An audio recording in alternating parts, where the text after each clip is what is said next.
welcome back to my YouTube channel. Thank you so much for being here. In today's video, I am sharing with you all of the books that I read in the last 3 months. If you are a returning subscriber, thank you so much for coming back. If you are new here, hello and welcome. My name is Stephanie and I'm so happy to have you here. This year, I committed to reading 2 books a month. So by the end of 2024, I would have read essentially 24 books. January, I started off really strong. February was a good month as well. And then March, I kind of fell off a little bit. However, we're mid-April and I do plan on finishing my 2 books and then starting my other 2 for April. So I'm like 4 books behind right now. It's okay. We're all good. But anyhow, I just wanted to sit down and kind of go through the books that I've read this last couple months and what I would rate them. I used to read so much growing up. It was just like my thing. I really truly enjoy it. I find it very therapeutic. If you're a reader, then you know. Primarily, I like to read fiction. So a lot of like novels. Colleen Hoover is like one of my favorite authors. Emily Henry, Taylor Jenkins Reid. Flip side of that, I also really like to read or I'll listen to a lot of like self-help or self-improvement, kind of like inspirational, motivational books. I've been trying to do like 1-on-1 and it really works out for me. Sometimes I like a physical book and I just like to like hold it and like physically turn the pages, whereas if I'm like cleaning or doing something or I'm in the car, then I like to listen to books as well. So it really just depends. And then I also do have a Kindle. I'll just download the book to my Kindle and I take my Kindle and it's super slim, super thin, like it's the best thing ever.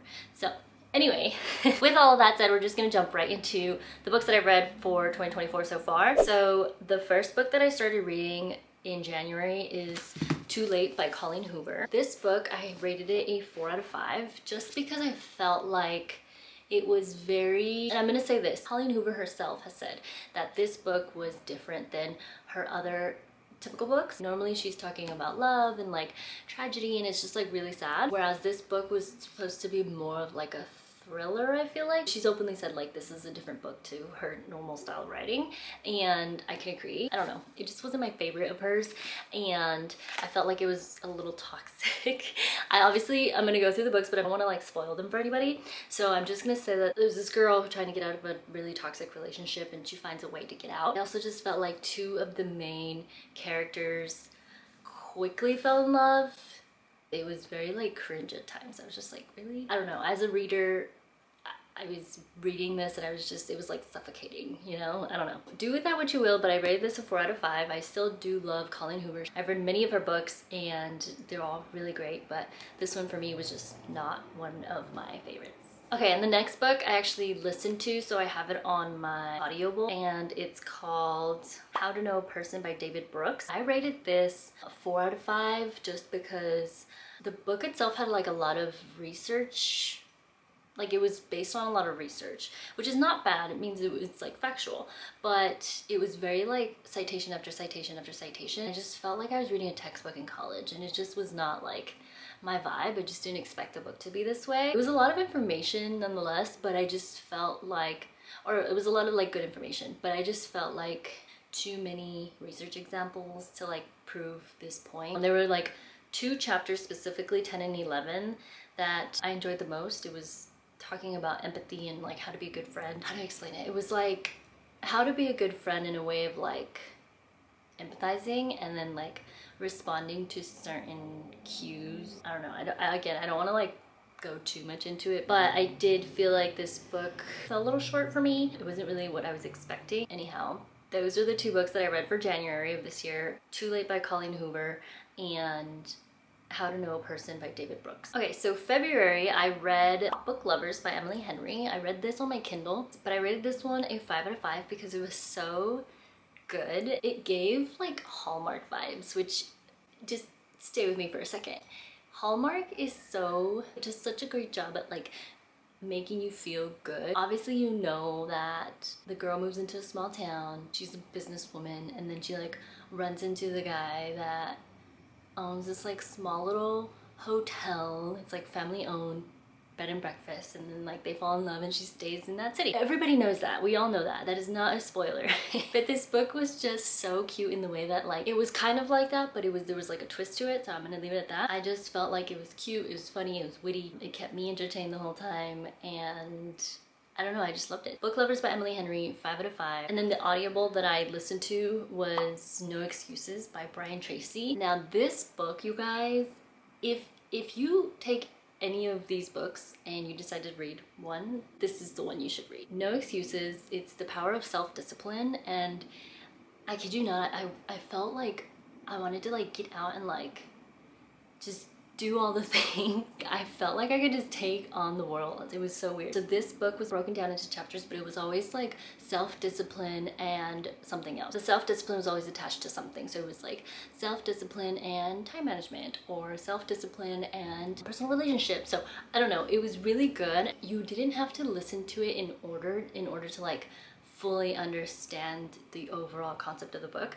You can skip around. Like for me, I personally know that I will be going back and I will be listening to some of these chapters because it's like self-discipline and time management. Like I need help figuring out what to do or how to do something. Like I can always just go back to that chapter. So that book I highly recommend, 5 out of 5 stars. And like I said, if you read any of these books that I recommend today, No Excuses. Do yourself a favor and read that one. Okay, so February, just to recap, the 2 books that I read were Book Lovers by Emily Henry and No Excuses by Brian Tracy. I'm gonna put them all down below as well. This is a good point, actually. I don't know if you guys know what GoodReads is. It's an app for book lovers like myself and hopefully like you. It's such an easy way to just like track the books that you want to read, the books that you've read, and what other people are reading, because there's like a whole book community on it, and you can set up a challenge. So for me, my reading challenge for this year, like I mentioned, I wanted to read 2 books a month, so that's 24 books total, and right now I am 4 books behind, which is really sad, but it lists all the books that I've read so far, which are the ones that I'm going through right now with you guys. But anyhow, you can also like check reviews and things like that. So like if you're not sure about a book, I know that Amazon or wherever you're buying the book has reviews on there, but like these are people that like love to read. So I don't know, I kind of value their opinions a little bit more.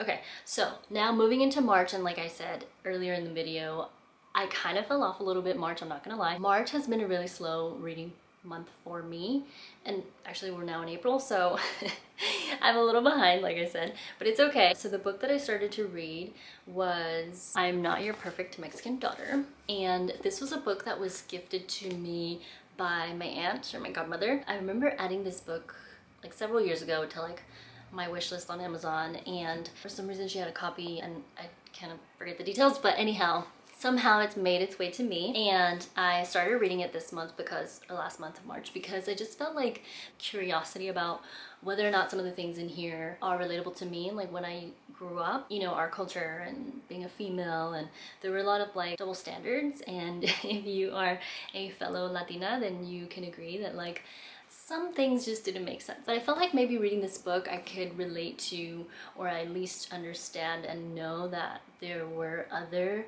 Mexican daughters feeling the same way that I was. But I don't know. This is actually a really quick read. When I'm like reading it, you can see I'm like a little less than halfway. I do plan on finishing this book, and I just felt like maybe there was some things in here that I could relate to and that I could take away from for like future generations. Okay, and then the last book that I was listening to for March, and I still haven't finished, is called New Earth Awakening Your Life's Purpose by Eckhart Tolle. So this book, I feel like this is the same author that wrote The Untethered Soul. I might be wrong, I don't know.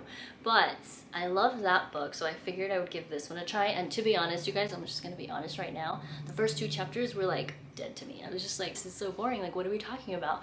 And I kid you not, I even had to like restart it, which is why it also kind of pushed back the timeline to finish on time. I was just like, what are you talking about? You know, there was a certain point where I was like, I felt like I was listening to like National Geographic, because he was talking about like the beginning of time with human species, and like it was too much. I was just like, I don't care. Give me what I need to know right now.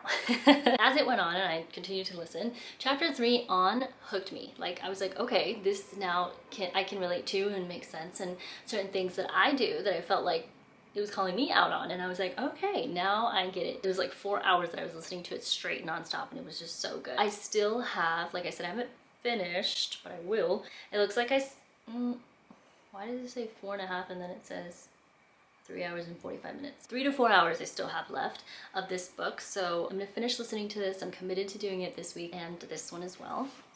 So I'm gonna finish these 2 books, and then I'll give you like my full review in the next series of videos for books that I've read. I still haven't picked out my April books yet, but I need to soon. Those I'm not too worried about, because like I have a bunch of books lying around that I've just I haven't gotten to, that people have either gifted me or that I've bought for myself, and I haven't read them. I try to do it like on a quarterly basis too. I try to like write down like the 2 books that I want to read every month for a full quarter, so that way I'm not like struggling to find something and I can just be like, oh yeah, that's my next book. It's easier for me to like keep going and keep reading because now I know what's coming next. I don't know if that's like a psychological thing, but anyhow, that's it for this video. I hope that you guys enjoyed. I'm gonna link all the books down below. If you have a GoodReads account, please make sure to add me because I would love that. And don't forget to subscribe, and I will see you guys here in the next video. Bye.